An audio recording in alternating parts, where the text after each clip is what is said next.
UP के Lok Sabha election के local सर्वे निकल के सामने आ चुका है। इस सर्वे को देखने के बाद आप अंदाजा लगा सकते हैं कि 2024 में होने वाले लोकसभा इलेक्शन के लिए यूपी के जनता के माइंड में क्या है और वहां पे माहौल क्या बन रहा है। साथ ही साथ आप लोगों को हम ये भी बता दें, ये जो सर्वे किया गया है तीन बात को लेकर किया गया है। हमारे देश के प्रधानमंत्री मोदी के चेहरे, विपक्ष के सबसे बड़े चेहरे राहुल गांधी, और आप लोगों को पता ही होगा अभी फिलहाल यूपी में राम मंदिर का उद्घाटन हो रहे हैं, उसको लेकर भी किया गया है। लेकिन जो सर्वे निकल के सामने आया है वो चौंकाने वाला है, हैरान करने वाला है। सबसे पहले आप यहां पे देख लीजिए, यूपी के टोटल 80 सीट हैं और 80 सीट में से जो भी 50+ सीट लेके आएंगे वो 100% 2024 के गद्दी में बैठेंगे। डेट्स बिन दोबारा सरकार बनाएंगे। अगर वहां पे रिपीट करते हैं भारतीय जनता पार्टी तो वहां पे दोबारा सरकार बना सकती है, और अगर रिपीट नहीं कर पाती है तो फिर सरकार बदल सकती है। लेकिन जो सर्वे किया गया है वो चौंकाने वाला है।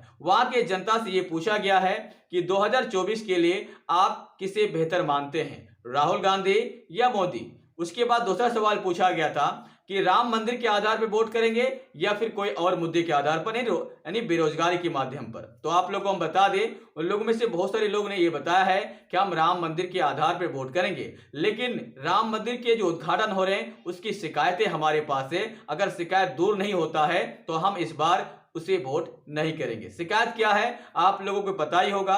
राम मंदिर के उद्घाटन में तीन बड़े शंकराचार्य नहीं आ रहे, तीन बड़े महापुरुष नहीं आ रहे। उसने खुलेआम बता दिया है कि हम राम मंदिर उद्घाटन पे नहीं जा रहे हैं। दैट्स मीन अगर हिंदुओं के तीन महारथी, तीन महापुरुष नहीं आ रहे हैं और राम मंदिर का उद्घाटन हो रहा है तो जाहिर सी बात है बहुत सारे ऐसे लोग हैं जो इसे अशुभ मानते हैं, इसे लेकर चर्चा करते हैं। इससे पहले चर्चा ये नहीं था, इससे पहले यह चर्चा था कि राम मंदिर का उद्घाटन होना चाहिए, लेकिन शंकराचार्य ना आने की वजह से वहां पे माहौल थोड़ा थोड़ा बदलने लगा है। हालांकि हम आपको बता दें, यूपी से बाहर के लोगों से अगर सर्वे किया जाए आज के रेट में तो 100% राम मंदिर के आधार पर वोट करने की बात करेंगे। लेकिन यूपी की अगर जनता की बात की जाए तो वहां पे जो लोग सोच रहे हैं ये कि हम अपने धरती पे रामलला को स्थापित कर रहे हैं, उसका उद्घाटन कर रहे हैं, लेकिन तीन बड़े महापुरुष, तीन बड़े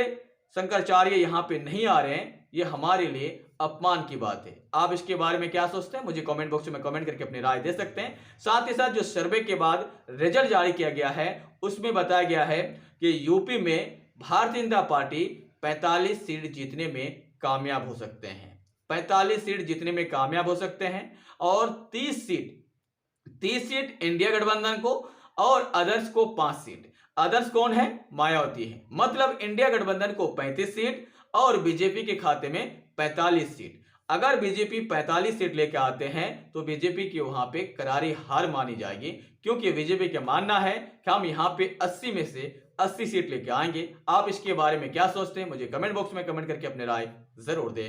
जय हिंद।